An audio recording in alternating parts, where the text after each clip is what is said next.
We're making tuna balls today. Please like, subscribe and share this video with others. Thank you. Bye. So these are the ingredients that we're going to use for our tuna balls. You have Worcestershire sauce, tuna, eggs, mayo, and we're going to make our breadcrumbs.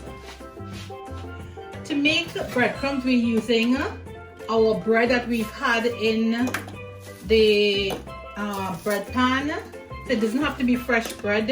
I mean, it's better to use stale bread, but that's fine, whatever you have. I usually toast it.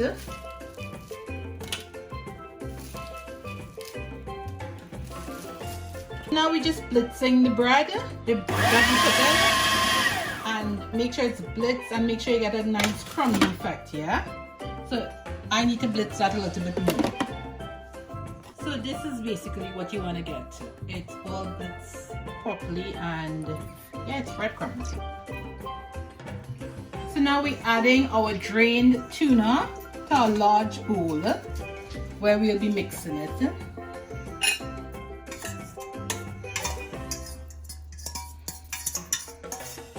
Yeah. Now we have our 4 cracked eggs.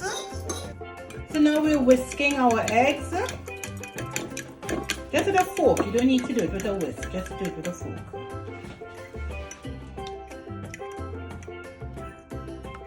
Adding some black pepper to our eggs, which will go through our tuna balls. Some Italian herbs. Again, you just use what dried spice you have in your cupboard.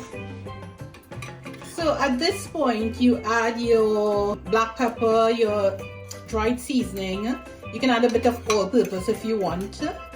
I don't add salt because the tuna is already salty, so it's up to you. You can add a little bit of salt at this point. And then you're throwing it all in. So now we're adding our mayo. So it's 1 tablespoon if you're doing the recipe that I have. I have made it 4 times, so because these kids love this. So you just using 1 tablespoon. At the moment we're using 4. Now you need to put 1 tablespoon of onion. I have grated a whole onion. But you just need 1 tablespoon because you don't want the onion to overpower it because you're using 1 tin of tuna. Obviously, if you're using more than 1 tin, you just double the recipe or triple the recipe, whatever you're doing. So we're mixing all our ingredients together. You just need to mix that up nicely. And Ethan's going to throw the Worcestershire sauce. Throw it in. Lovely. So we get all that in nicely. Make sure your tuna is nicely flaked.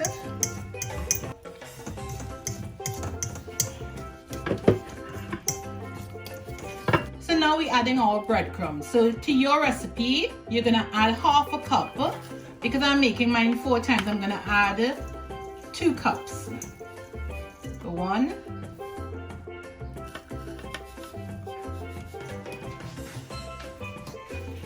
So now you just want to get all that combined really nicely.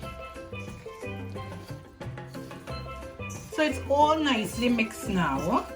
And now we're going to do it into balls and put it on our plate.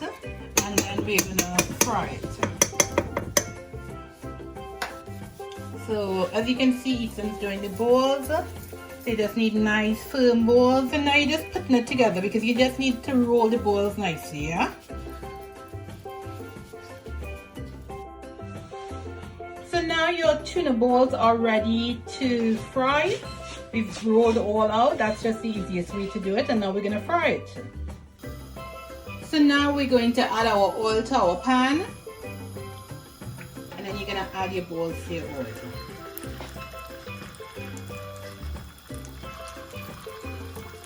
So just be extra careful because it spits a bit.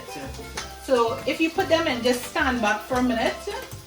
So now you're turning your balls. Again, try and don't have the kids in the kitchen at this point because again, like I said, it really spits up. So you need to turn them careful when you're turning them. You can use a spoon and a fork or a spoon alone. Just turn them over so they can get brown on all the sides, yeah?